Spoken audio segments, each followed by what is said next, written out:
Good afternoon, everyone.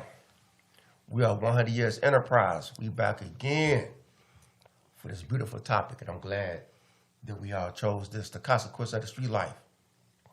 And this is season 3, episode 8. And it's very necessary and important for our people to understand the impact of the things what we do. Oftentimes we do a thing but don't really understand the impact of who all are affected by it.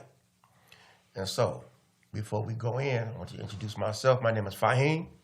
I'm Dante. And I'm Patrick. And I'm Antwon. This beautiful guest that we have today, he's a pioneer. Yes, I would like to call you a pioneer because you have been around for a while, and pioneers, they blaze trails, right? They set the fire, they start things and keep going, and people follow those things. And I've noticed that you've been doing a lot in the community for the people, not for yourself. And I want to ask you a quick question. What made you want to come to be a part of the 100 Years podcast as a guest? Well, as I always tell you, when I first saw you, when I was feeding the homeless, that was one of my tasks. I saw you and your wife out there, handing out tents and handing out sandwiches to the people. And I checked you. I was like, gee, what you doing over here, man? It's like, man, I'm about to take care of the people. I'm giving back, man. I got these 100 years. I'm like, okay. If you need something, just holler at me. But I was just checking you out, too, you know what I'm saying? Because, like, a lot of people come in our communities and come back and act like they with the community, but really all they want was a paycheck. Mm-hmm. You know what I'm saying? And so, you was different because you stayed consistent in it. You know what I'm saying? Then I met your boys here. I was like, okay. I say they're the 3 musketeers. There's an old scripture says 2 are better than 1 for they have good reward for their labor. So y'all been out here laboring, putting the real work in, man. You know what I'm saying?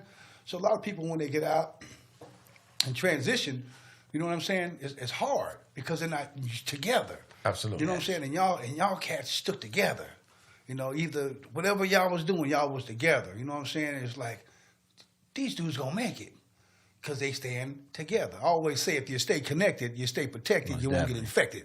So, and y'all stay connected. So that's why I've always, I don't get down with everybody. You already know I don't get down with everybody because, I got hurt dealing with too many people that really wasn't sincere and just used me to get to a certain point and then think that they was just going to dump me and thought I was going to sink. It wasn't going to happen that way. Yeah. God got me on a mission, so I wasn't worried about what they was thinking. I was doing from the heart, not the reason. So, but I know y'all was about it. That's why I always stay on your face. I stay calling you. I stay connected to y'all. I appreciate and I keep it real, too. Man. You know what I'm saying? So yeah. Yeah.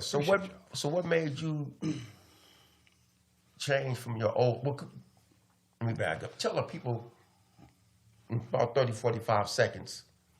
What type of lifestyle were you a part of before you started doing the work what you're doing now? Then these brothers will ask you the questions in regards to that. Okay, so for 35 years I was addicted to crack cocaine, which we call candy. For those who don't understand the time period, the time zone, the vision of the history of drugs and how it rippled through our community and the time era with the money, the hustle, and how it is now so different, And that's when we talk about the consequences. That's why I love this topic, because we're going to keep it real today. Almost if we ain't going to keep it real, I ain't coming because I'm going to tell Patrick of it. That's why you're here. Because one thing about this disease that we have is that nobody be transparent and tell the whole story. Yes. You know what I'm saying? They tell the glory, but they don't tell the pain. Yes. You know what I'm saying? I tell the pain. The glory ain't glory.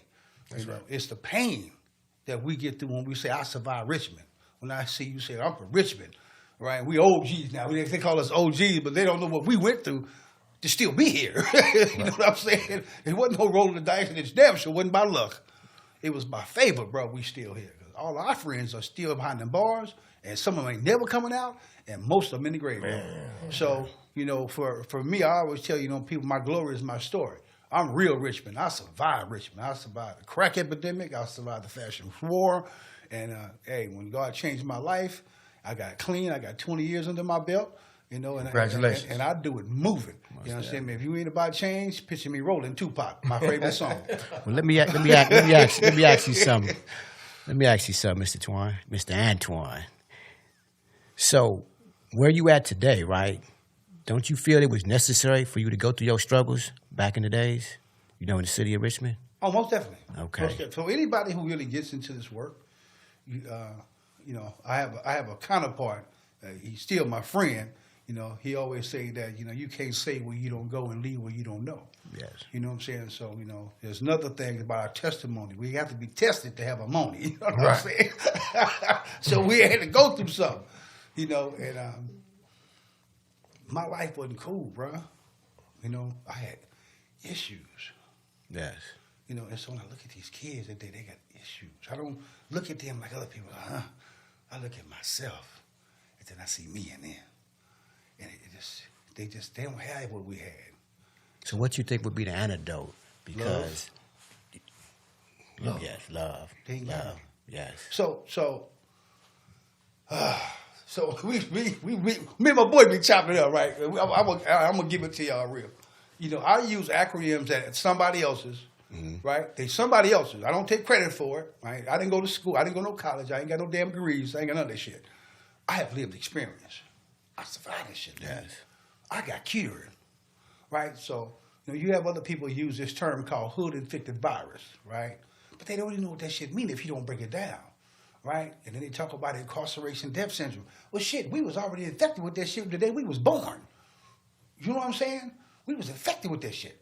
Our culture, how we were raised, opportunities, resources, and education. Your path line was only the streets or the church for us. So you think we'd have had more mentors? Opportunities. Some don't have Mentors mentors. and opportunities. Opportunities. Yes. If you don't have opportunities, it's just like everybody's not going to be a damn basketball player. Exactly. You're not going to be a damn football player. Exactly. I wanted to be a basketball star. But I couldn't read when you know what I'm saying? I was a big dude. You know what I'm saying? I didn't learn how to read until I got to 11th grade. But they was passing everybody because you had skill. Exactly. You know what I'm saying? So I was going to slide in. You know what I'm saying? Yeah. But then when the college curriculum started changing, it was like, you're done. Yeah.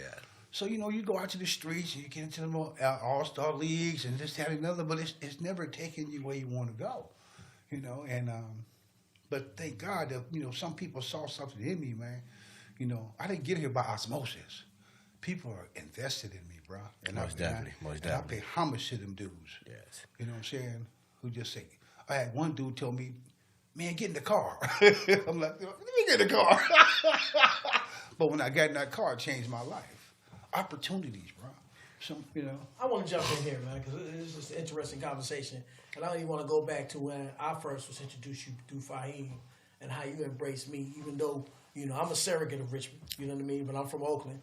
And the proof is in the pudding about what you're talking about, because when you embrace me and you see the body of work that we was doing, right, you made it necessary to continue, and we call game, but it was really knowledge, powerful knowledge of how we should navigate in the community of Richmond, right, and other communities.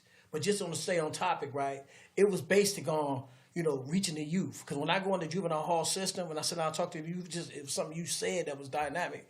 Outside of athletic programs, in regards, if you're not good at sports, the kids, when I talk to them, they don't know what they want to do. And there's opportunities out there, but they don't know that they are or do they exist because they don't see themselves being a carpenter or a welder or electrician or any of those things, or even just starting off at a Walmart. You know, we be having problems talking to man at Walmart. If you 16, 17, man, go get you that Walmart job, man. You ain't doing no work. So, you know, just to go back on topic with you, right? First of all, I want to say, man, I got great respect for you, man. You always talk to me, you know, with respect. You always encourage me to continue to do the things that I'm doing in the community of Richmond. So I just want to say that first. And secondly, my thing is, if you was to talk to a young man, right, what would you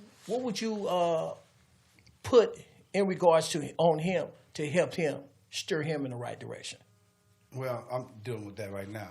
So, you know, as you know, in y'all experience in your life and in the path where you came down, for some reason, why do we as black men have to sit down or be encaged or incarcerated to get the damn information? I don't get it. Why can't we get the information without going to the incarceration facility?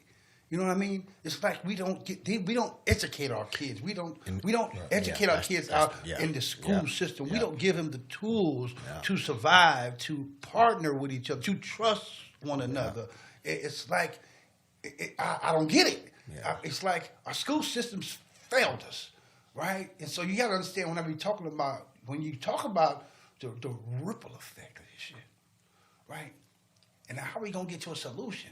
Well, when you have a solution to the problem, you become a problem to the money. We can keep it 100 up in here. So keep it 100 up in here. So basically, higher education or higher learning is all predicated where the dollar coming from. You understand me? Okay. Don't sneeze, don't come. They get broke off. All right. So I always use hooks. Y'all know me. I like hooks because hooks people can gravitate to. You know, we're unique people. We're a culture of people with our own dialect. So we got to make sure that we get it right. Yeah. So when I hit them, I make sure they get it right. And so they get paid and you get played, right? So if they got $1 million on the table, they gonna give you 100,000, so you can pop your collar like you got some money, but you really didn't get no money. Who are they? The system itself.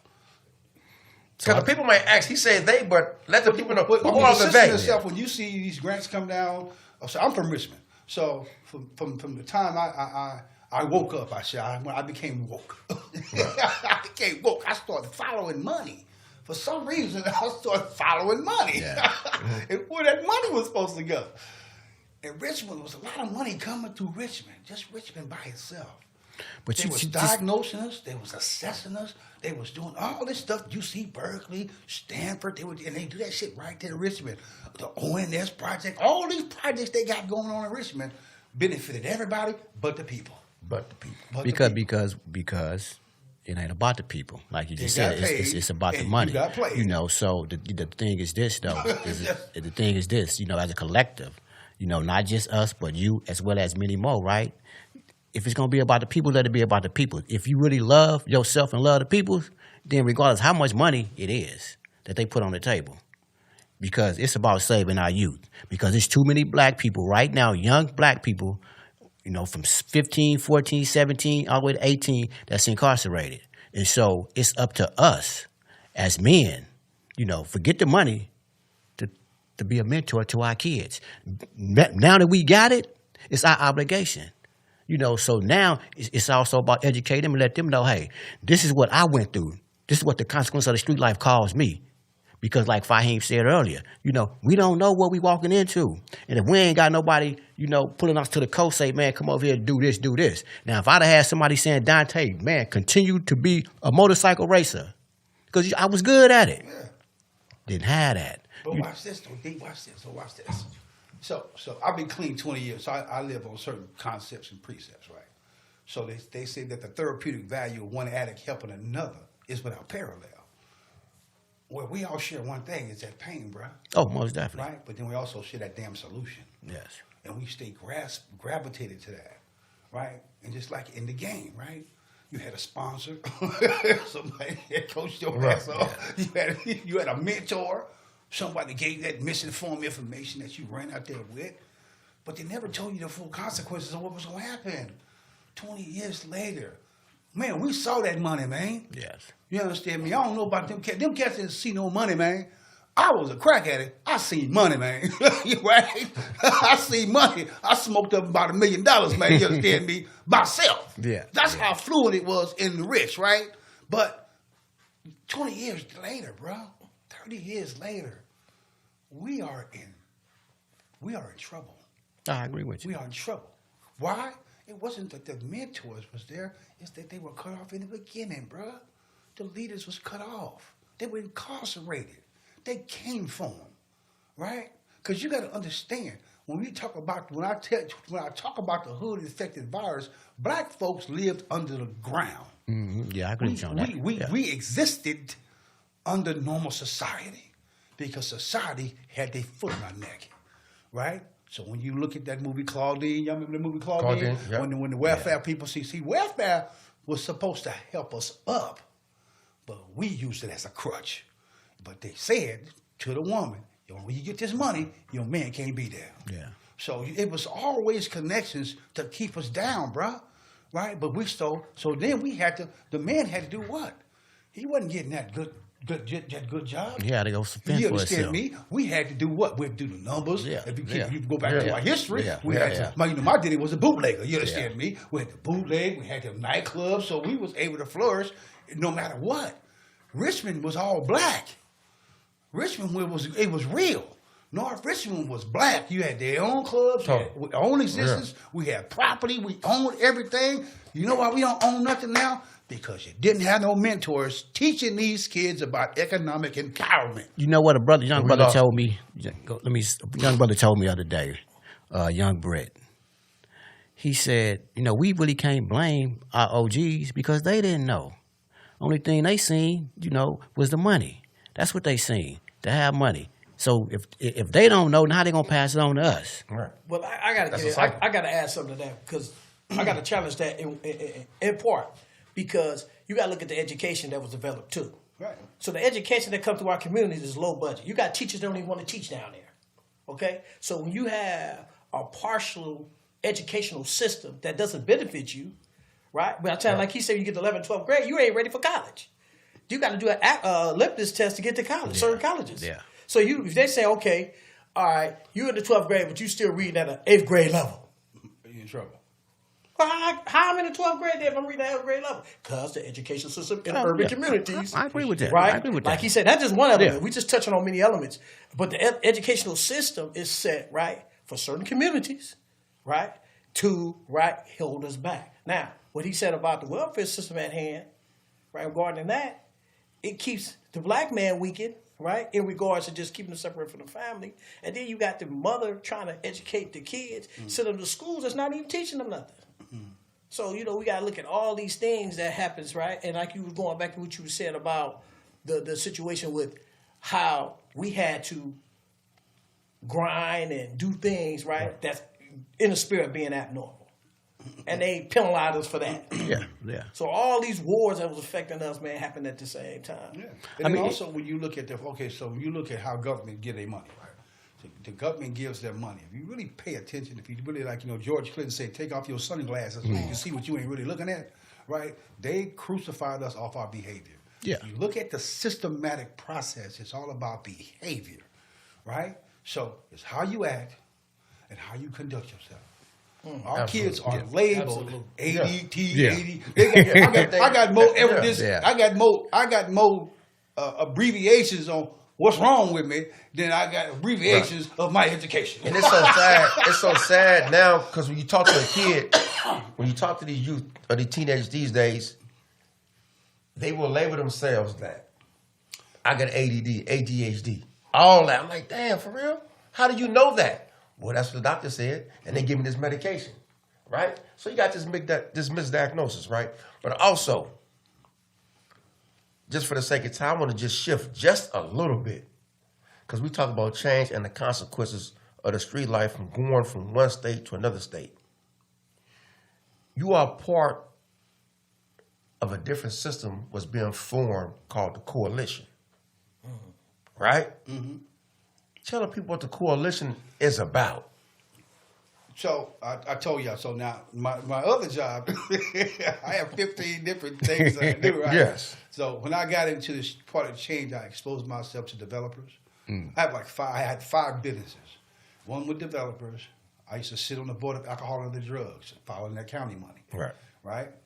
School system, being a part of what's going on in my community. Mm-hmm. And also as an advocating, seeing what is really going on in my community. I cannot talk about what we need if I don't see it on ground level, right? And then systematically, how they start changing the service models, how they serve us. Right? My man here said something that's powerful, and you better get this. It's called assessments, bro. Absolutely. So if they have not assessed you, they cannot address you. So our community has never been assessed because they cannot identify with us. So you cannot assess nothing that you damn sure can identify with. Yeah. Right? So, but you got to understand when I use that terminology of hood-infected virus, right, that I don't own the rights to, right? Clarity. When I use that terminology, I'm talking about me. I had the virus, man. I came out I'm from Richmond. Richmond was sick with it. And it wasn't about the hustle, and it was not about the money. It's that we lost our identity to love each other.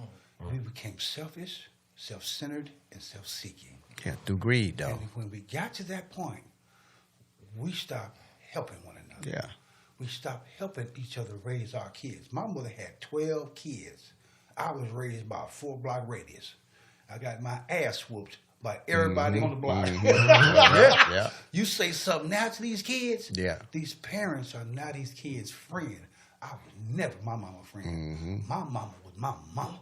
And it wasn't, I ain't never got loaded with my mama. I ain't never had a drink with my mama. I ain't ever went to the party with my mama. None of that. And so when you have a community that does that, you lose your respect as a parent. No, I agree with you on They'll that. bust you upside your head, disrespect you openly. You know what I'm saying? And so we got to get that back. We got to take it back old school. Exactly. You know, when our generation, some of the people who made it out, who never came back, that was another thing about our community. The people who really made it, they never came back and let these kids know there's another way. That's why everybody want to be a rapper. Everybody want to be something. But even the system itself, you better pay attention. Remember I tell you about, you got to look at it. The system, you can't even pick up a microphone if you ain't degrading your own self. Yeah, we killed him. Yeah, she's swinging on a pole. And you won't get a sale. And you won't get a sale. Yeah, that's crazy. Right? Yeah. You know what I'm saying? So how can we now talk about mentoring something? I keep it 100, How can we mentor a solution when you always blowing up the damn problem? So you have to be in the problem to get a paycheck. Yeah. Even if you're in normal society. Yeah. Right? Because that's how they perceive us. Because you can't be outside looking in and talk about a solution. Well, you can't do it. So with us, you can't gonna save everybody. So No, you one ain't. thing You ain't gonna do that. I find out about what I do and the magnitude I do it at, I can't save everybody. I can only save who want to be saved. Most definitely. You understand me? But if you want to be saved, there's opportunities and there are resources. It's just like with me. I ain't got no degrees, bro. I graduated from Gumpers, man. Pimps, players, and pregnant hoes. That's the school I went to. Right. I should be keeping 100, right? Yeah. You understand me? Hey, and so, yeah. we was checking and getting corrected at the same time, but we was all infected. All my partners is dead, bro. Yeah. All them dudes I played ball with, they're gone. You know what I'm saying? And it's like, I'm here, and I'm like, what purpose do I have?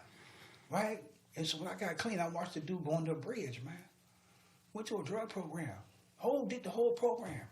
And went to the damn bridge. And I said, I will never see another man go under a bridge as long as I'm clean.